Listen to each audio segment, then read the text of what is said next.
सबसे पहले हम पढ़ेंगे बच्चों सेट्स के बारे में। सेट्स आपके पास क्या होता है, सबसे पहले हम इसकी डेफिनेशन डिस्कस करेंगे। देखिए, सबसे पहले मीनिंग समझते हैं हम कलेक्शन।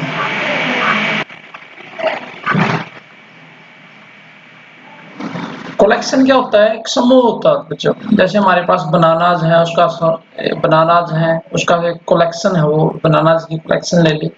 एप्पल्स की कलेक्शन ले ली।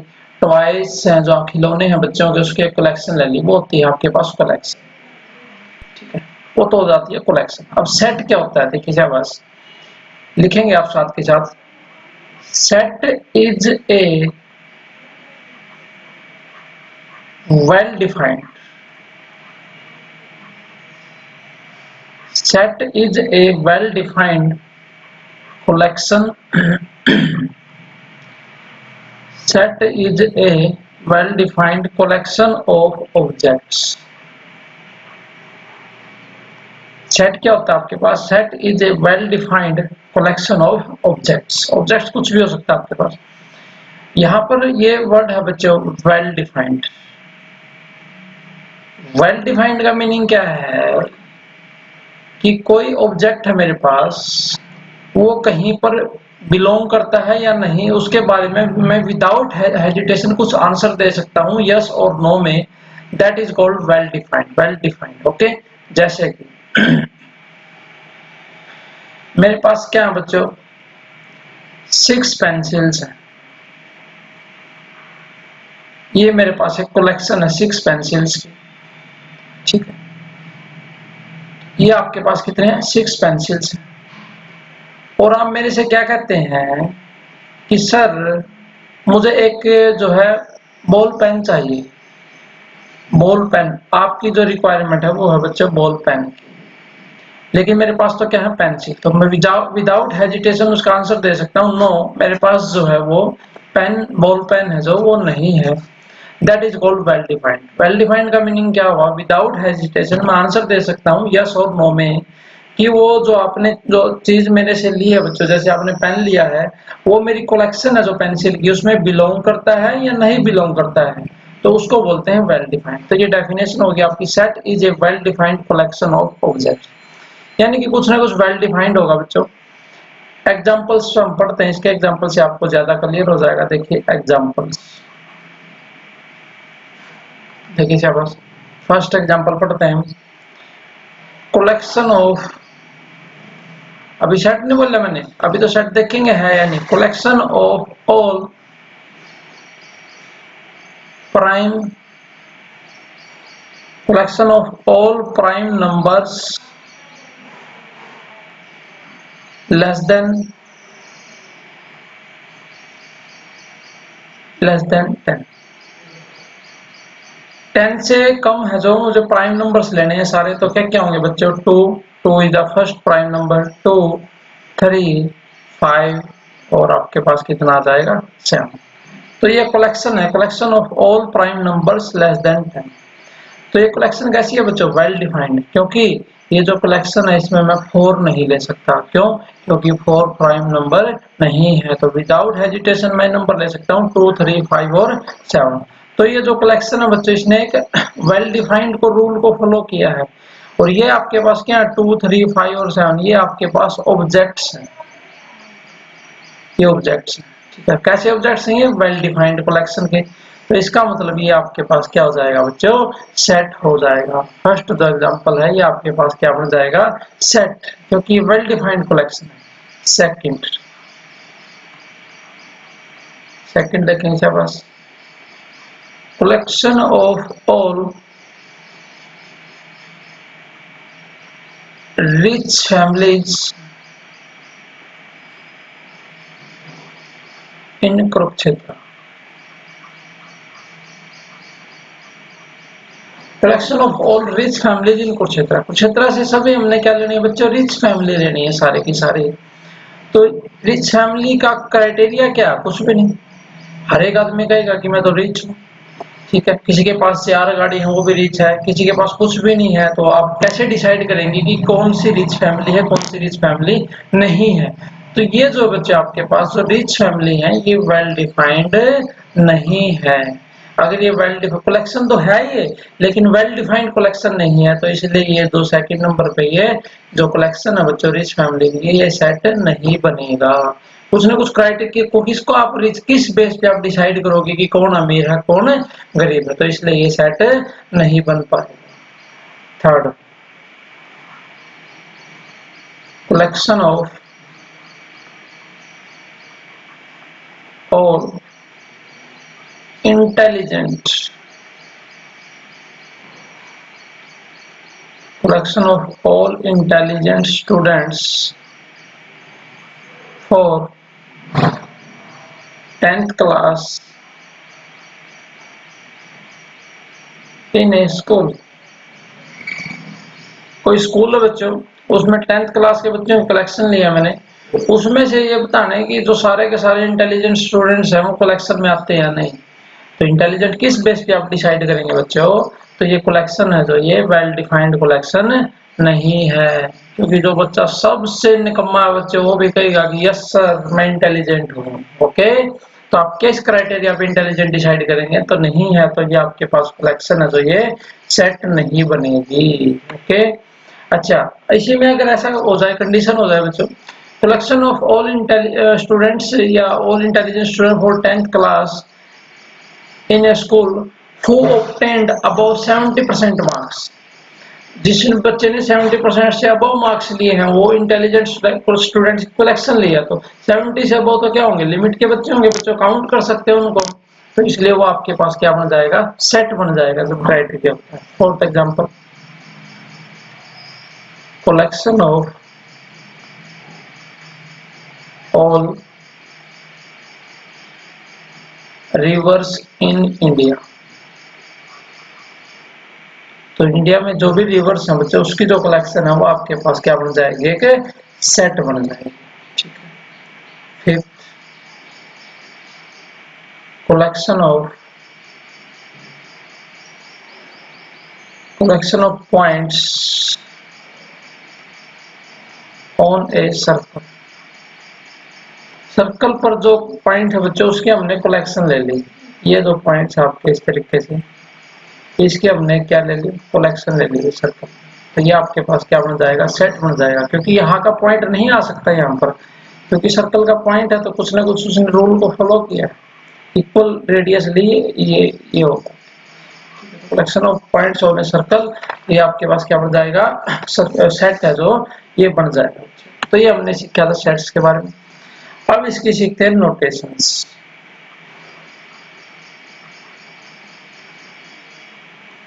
नोटेशंस के बारे में सीखेंगे बच्चों। नोटेशंस क्या होती है आपके पास, सबसे पहले तो जो सेट्स को डिनोट करेंगे वो कैपिटल लेटर्स में डिनोट करेंगे। ठीक है, sets are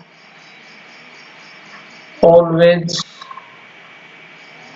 denoted by capital letters, capital letters, sets को डिनोट करेंगे कैपिटल लेटर से। एग्जांपल जैसे उसको लिख लेंगे capital A B C D F G M N, इस तरीके से लिखते रहेंगे। ठीक, ये होती है बच्चों नोटेशन, सेट्स को किससे डिनोट करेंगे कैपिटल लेटर से। अब इसके बाद आती हैं एलिमेंट्स की, क्योंकि सेट है कलेक्शन है तो उसके पास कुछ ना कुछ एलिमेंट्स होंगे, तो एलिमेंट्स की किससे बात करेंगे, एलिमेंट्स को जो डिनोट करेंगे बच्चों वो स्मॉल लेटर से डिनोट करेंगे, जैसे स्मॉल ए, small B, small C, small D, या आपके पास कोई डिजिट हो सकती है जैसे 1 2 3 4 एंड -1, कुछ भी हो सकता है। ये एलिमेंट्स की आपके पास नोटेशन है। उसके बाद ए आपके पास स्मॉल ए, ये कोई भी एलिमेंट है आपके पास, और जो कैपिटल ए है बच्चों वो ले लिया मैंने सेट। स्मॉल ए किसको डिनोट करेगा एलिमेंट को, कैपिटल ए करेगा सेट। अब मैं ये चाहता हूं कि जो मेरा ए एलिमेंट है स्मॉल ए वो ए के पास है, उसको लिखेंगे कैसे, और ए स्मॉल ए एलिमेंट है जो ए के पास नहीं है तो उसको लिखेंगे कैसे। देखिए शाबाश, अगर ए एलिमेंट ए के पास है तो इसको लिखेंगे ऐसे, ए ऐसे, ए इस इसको बोल लेंगे कैसे बच्चों, ए बिलोंग्स टू ए, ए के पास है, या कैपिटल ए को अपने पास रखता है, इसको लिखेंगे ए बिलोंग्स टू। ये जो नोटेशन है बच्चों ये किसकी है, belongs to, A belongs to. अब कोई बच्चा कहता सर ए के पास नहीं है तो उसको कैसे लिखेंगे बच्चों, देखिए ध्यान से, ये किसकी नोटेशन है, ए बिलोंग्स टू ए, इसको ऐसे करते हैं, इसको बोलेंगे A does not belong to A, इसको बोलेंगे A does not, A does not belong to A. तो कोई एलिमेंट अगर किसी सेट के पास है तो उसको बिलोंग्स टू लिखेंगे, और कोई एलिमेंट किसी के पास नहीं है तो उसको क्या लिखेंगे, ये नोटेशन रहेगी। लैंग्वेज में तो बहुत कम लिखेंगे बच्चे, ए डज नॉट बिलोंग टू। जैसे कि देखिए ध्यान से बच्चे, ए सेट है कोई, ठीक, आप कहते हो कि सर उसके पास बी एलिमेंट है तो आप लिखेंगे बी बिलोंग टू ए। आप कहते हो सर आपके पास डी सेट है लेकिन उसके पास 4 एलिमेंट नहीं है तो आप लिखेंगे 4, इस तरीके से 4 does not belong to D, B A के पास, ठीक है। कुछ स्टैंडर्ड नोटेशन होते हैं बच्चों सेट्स में, वो लिखिए आप, स्टैंडर्ड नोटेशन। स्टैंडर्ड नोटेशन क्या होती है वो आप देखिए ध्यान से, देखिए स्टैंडर्ड नोटेशन क्या रहेंगे आपके पास, जैसे कैपिटल एन होता है बच्चे, ये डिनोट करेगा नेचुरल नंबर्स, ये डिनोट करेगा set of all natural numbers, set of all natural numbers. Z है बच्चों कैपिटल जेड, ये डिनोट करेगा इंटीजर्स को, सेट ऑफ ऑल इंटीजर्स। इसी तरीके से डब्ल्यू होता है आपके पास, ये डिनोट करेगा set of all whole numbers,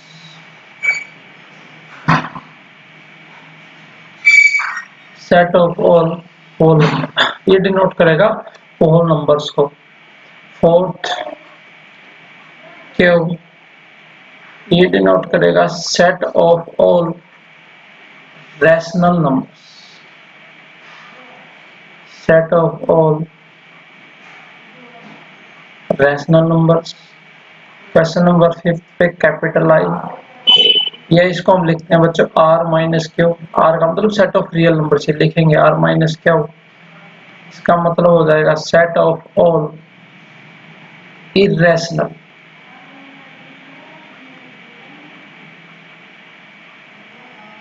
set of all irrational numbers. 6 पे जो कैपिटल आर होता है बच्चों ये डिनोट करता है set of all real numbers, तो किसको डिनोट करेगा, set of all real numbers. तो ये आप नोट कर लीजिए बच्चों, आर से हो जाएगा set of all real numbers, ठीक है। ये हमने सीखी थी नोटेशन। अब जो आगे सीखने वाले बच्चे हम वो सीखेंगे रिप्रेजेंटेशन क्या होगी आपके पास, देखिए ध्यान से, रिप्रेजेंटेशन।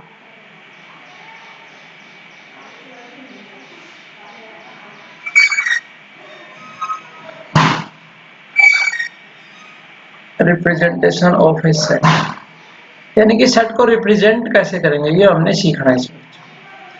इसमें 2 फॉर्म होंगे आपके पास, first tabular form, tabular form, या उसको बोलते हैं रोस्टर फॉर्म, या उसको क्या बोलते हैं रोस्टर। इसको सीखे हम, टेबुलर फॉर्म या रोस्टर फॉर्म क्या होती है देखेंगे भैया। बस देखिए अगर ए कोई सेट है, ठीक, टेबुलर फॉर्म में या रोस्टर फॉर्म में कैसे लिखेंगे उसको, ए सेट के पास कुछ एलिमेंट्स है बच्चे, जैसे यहाँ लिख देता हूँ मैं 2 4 6 एलिमेंट ए सेट के पास है, तो आप ये ब्रैकेट यूज करेंगे, करली ब्रैकेट्स, हर एक एलिमेंट लिखेंगे 2, और हर एक एलिमेंट को दूसरे से सेपरेट कैसे करेंगे, कोमा से, 2 4 6। ये होती है आपके पास टेबुलर फॉर्म बच्चों। टेबुलर फॉर्म में कैसे लिखे हमने 2 4 और 6, ये एलिमेंट्स हैं या ऑब्जेक्ट्स हैं वो कहाँ लिखने हैं, करली ब्रैकेट्स के अंदर। और उसके बाद बच्चों हर एक एलिमेंट को सेपरेट कैसे करना है, कोमा लगा के, ठीक है। जैसे कि बी में मैं लेता हूँ all vowels in English alphabets, तो क्या क्या आएंगे, A comma E comma I comma O comma U, और ये करके बैठे। तो इसको बोलते हैं टेबुलर फॉर्म या को बोलते हैं रोस्टर फॉर्म। जैसे ये टेबुलर फॉर्म में होती है, आप 10th क्लास में पढ़ के आए बच्चों, ये नेचुरल नंबर्स का सेट है, तो इसको आप कैसे लिखेंगे, देखो 1 2 3 4 5 dash dash dash dash and so on, curly brackets में इसमें बंद करते हैं, ठीक है ना। इसी तरीके से आप लिखते थे इंटीजर्स को, कैपिटल जेड कैसे लिखते थे बच्चों, ये curly brackets dot dot dot -3 -2 -1 0 1 2 3 4 and so, ये होते हैं आपके पास इंटीजर्स, ठीक है। तो टेबुलर फॉर्म और रोस्टर फॉर्म में क्या सीखा हमने, हर एक एलिमेंट को सेपरेट करेंगे कोमा से, और एलिमेंट्स या ऑब्जेक्ट्स हैं उसको लिखेंगे कहाँ बच्चों, ये देखिए ध्यान से स्क्रीन पे, ये कर्ली ब्रैकेट्स के अंदर उसको हम लिखेंगे, ठीक है। ये आप ऐसे बना सकते हैं इसको, ये सेट की आपके पास रिप्रेजेंटेशन होती है टेबुलर फॉर्म और रोस्टर फॉर्म में। सेकंड नंबर पे पढ़ेंगे बच्चों सेट बिल्डर फॉर्म।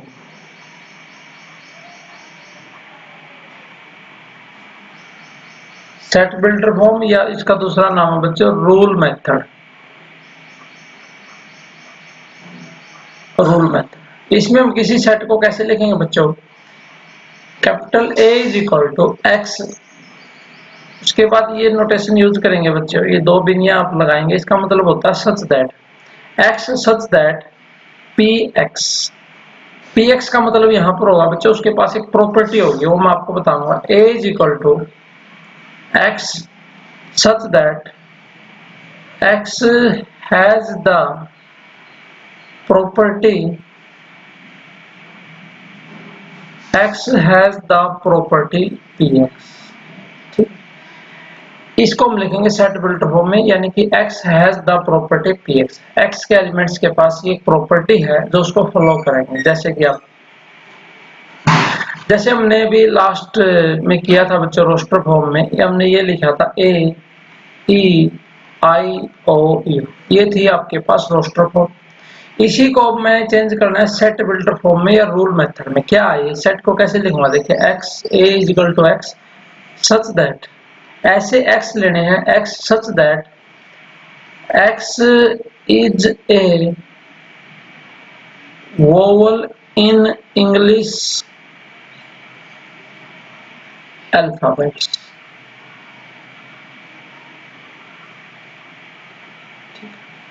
इस तरीके से आपको लिखना है। ये आपके पास सेट बिल्डर फॉर्म होगी बच्चों, क्या होगा, x such that x is a vowel in English, ऐसे x लेने हैं जो इंग्लिश अल्फाबेट्स में हैं, वोवल होना चाहिए, उसकी कंडीशन क्या की हो। अब कोई बच्चा कहता है कि sir b belongs to A, B A के पास जाएगा, देखिए ध्यान से, बी ऐसा भी होना चाहिए, कैसा, such that B is a vowel, लेकिन बी तो वोवल नहीं है, तो B does not belong to A.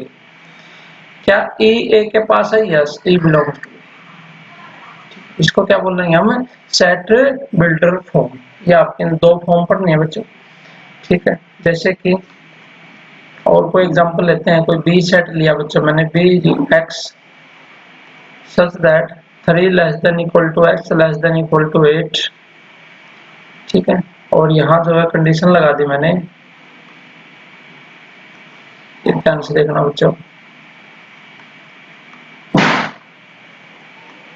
x such that 3 less than equal to x less than equal to 8, और यहाँ लगा दिया x बिलोंग्स करेगा नेचुरल नंबर, x कहाँ से बिलोंग करेगा, ये है आपके पास रोस्टर फॉर्म, यानी कि मुझे ऐसे x लेने हैं, यानी कि ऐसे नेचुरल नंबर लेने हैं जो 3 और 8 के बीच में आए।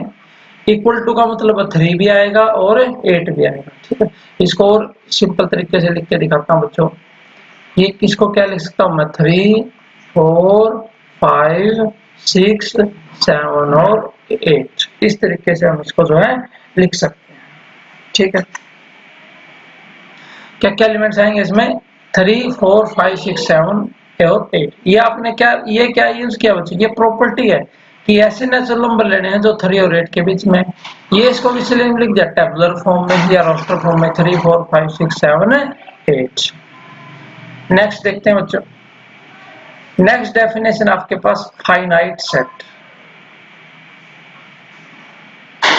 फाइनाइट सेट, फाइनाइट से आप मीनिंग से ही क्लियर है, फाइनाइट जिसको काउंट किया जा सके, यानी कि अगर किसी सेट के जो एलिमेंट्स हैं वो फाइनाइट है, उनकी गिनती की जा सके, वो कितने हैं 5 10, तो उसको बोल देंगे फाइनाइट सेट। अगर सेट के एलिमेंट्स को काउंट नहीं कर सकते हम, तो उसको क्या बोल देंगे बच्चों, इनफाइनाइट सेट। तो डेफिनेशन लिखिए बस, finite set if A set has, if a set has finite number of elements, if a set has finite number of elements, then the set is called,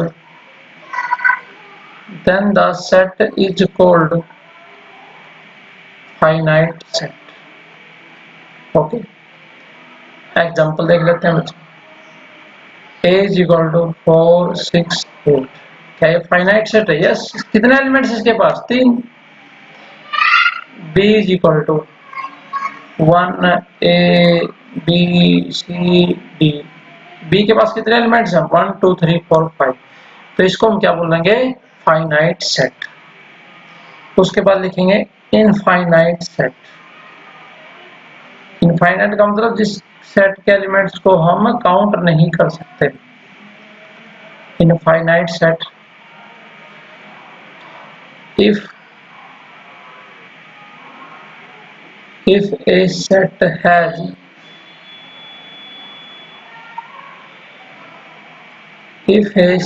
has infinite number of elements,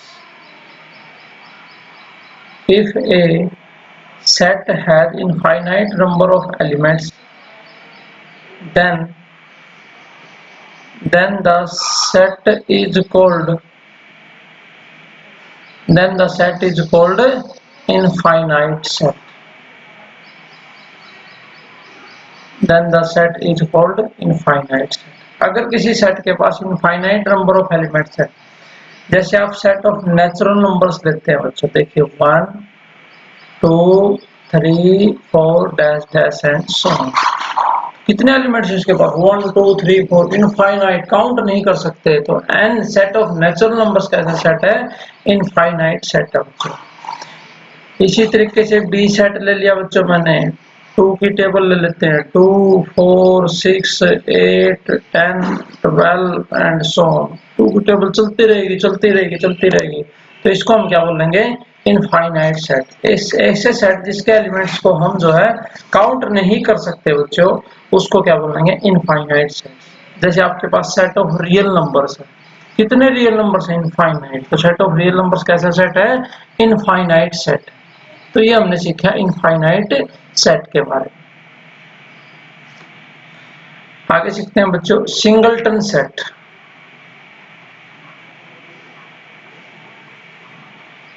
singleton का मतलब single, एक ही element. A set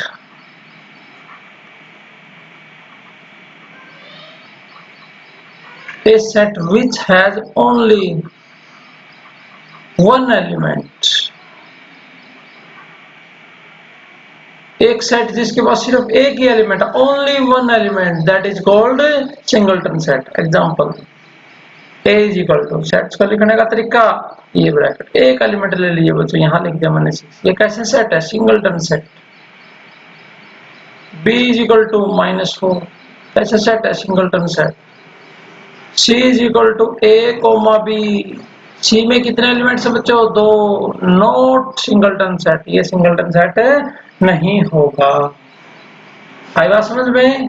singleton set क्या होगा? ऐसा set जिसके पास सिर्फ एक ही एलिमेंट है, उसको हम क्या बोलेंगे? सिंगलटन सेट बोलेंगे। इसके बाद देखिए, इसके बाद बात आती है बच्चों नल सेट की। नल सेट या फिर इसको बोलते हैं एम्प्टी सेट। क्या मीनिंग कर रहे हो नल से बच्चों? खाली, कुछ भी नहीं। एम्प्टी का मतलब भी क्या हुआ? खाली। एक ऐसा सेट जिसके पास कोई भी एलिमेंट नहीं है। लिखेंगे शाबाश, a set which has no elements,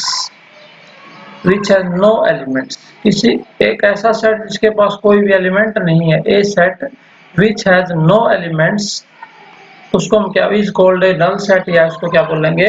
empty set बोलेंगे बच्चों। ठीक है, नोटेशन ध्यान से देखनी है बच्चों। नल सेट की जो नोटेशन है वो सबसे इम्पोर्टेंट है और बच्चे उसी में अक्सर कंफ्यूज रहते हैं। Notation a is equal to, इसको लिखेंगे फाइव। क्या लिखेंगे? फाइव। या फिर आप ऐसा लिखते हैं b कोई एम्प्टी सेट है तो b is equal to five, इस तरीके से। ठीक है, इसका मतलब एक ऐसा सेट है एम्प्टी।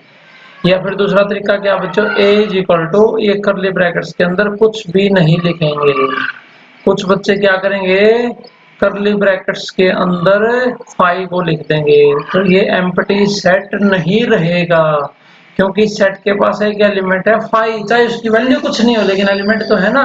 तो ये ध्यान रखना, ये वाला जो a इज इक्वल टू 5 अगर आप इस तरीके से लिखोगे तो ये एम्प्टी सेट नहीं है। समझाई बात? तो एम्प्टी सेट आ गया, समझे बच्चों? तो आपने इस तरीके से काम करना है, एक ऐसा सेट जिसके पास कोई भी एलिमेंट नहीं है। उसके बाद नेक्स्ट डेफिनेशन बच्चों, इक्वल सेट्स। दो सेट इक्वल कब होंगे? जब आपके पास क्या होंगे बच्चों? दो सेट कब इक्वल होंगे? ए और बी दो इक्वल सेट होना चाहते हैं, तो इसका मतलब आपको क्या प्रूव करना पड़ेगा? A and B are two set. A का हर एक एलिमेंट बी के पास होना चाहिए और बी का हर एक एलिमेंट ए के पास होना चाहिए। ठीक है, तो डेफिनेशन लिखिए शाबाश।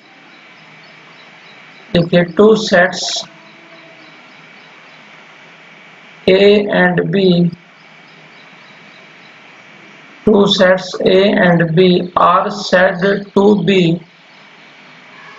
two sets A and B, two sets A and B are said to be equal if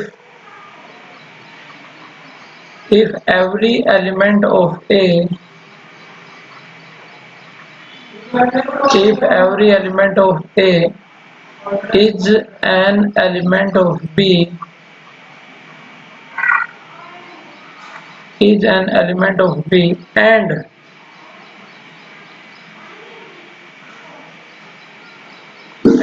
every,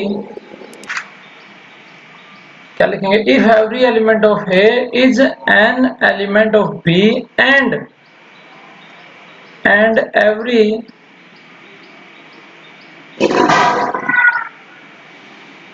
and every element of B is an element of A, that is, इसका मतलब क्या हुआ बच्चों? for each x belong to A, यानी कि जो जो element A के पास है, इसका मतलब वो x B के पास भी होने चाहिए।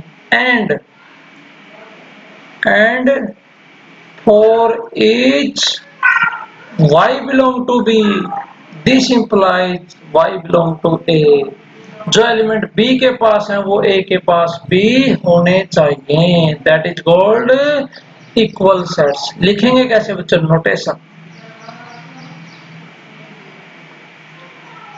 नोटेशन कैसे लिखेंगे? A is equal to B, ये दो सेट्स कैसे होंगे?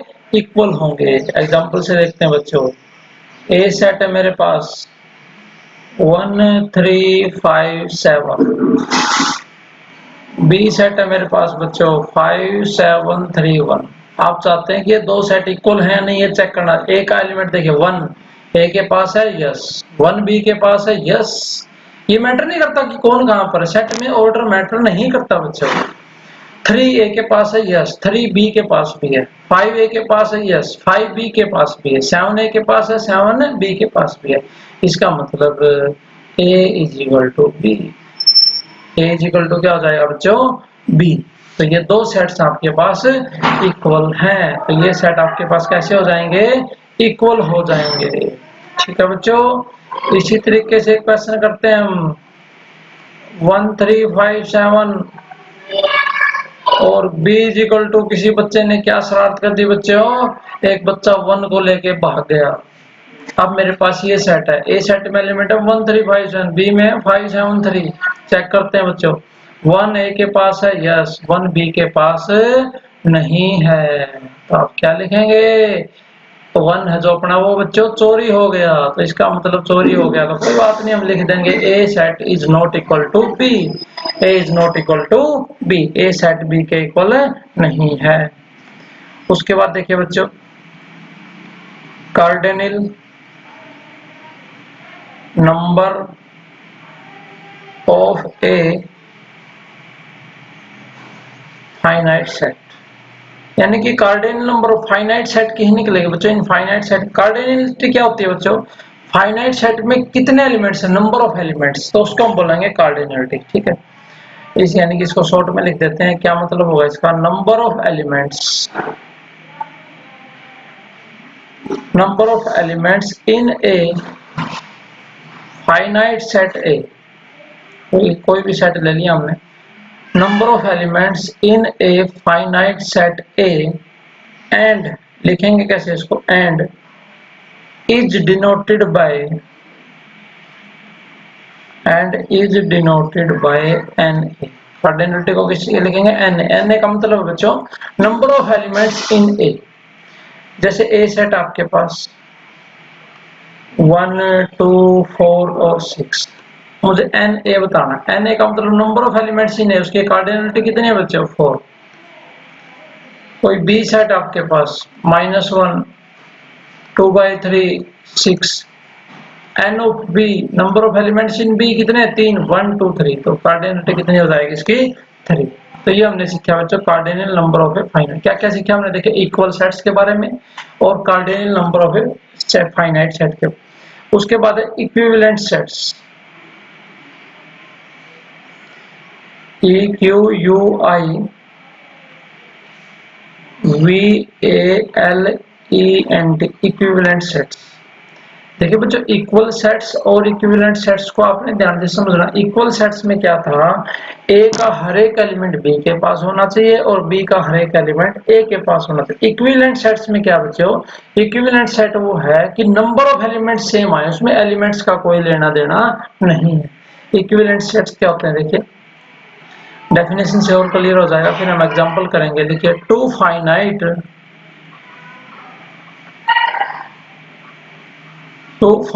Sets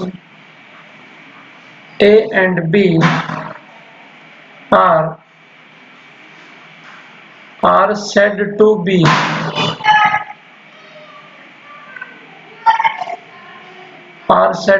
equivalent sets if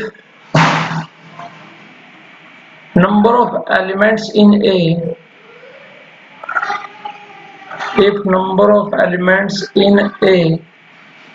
is equal to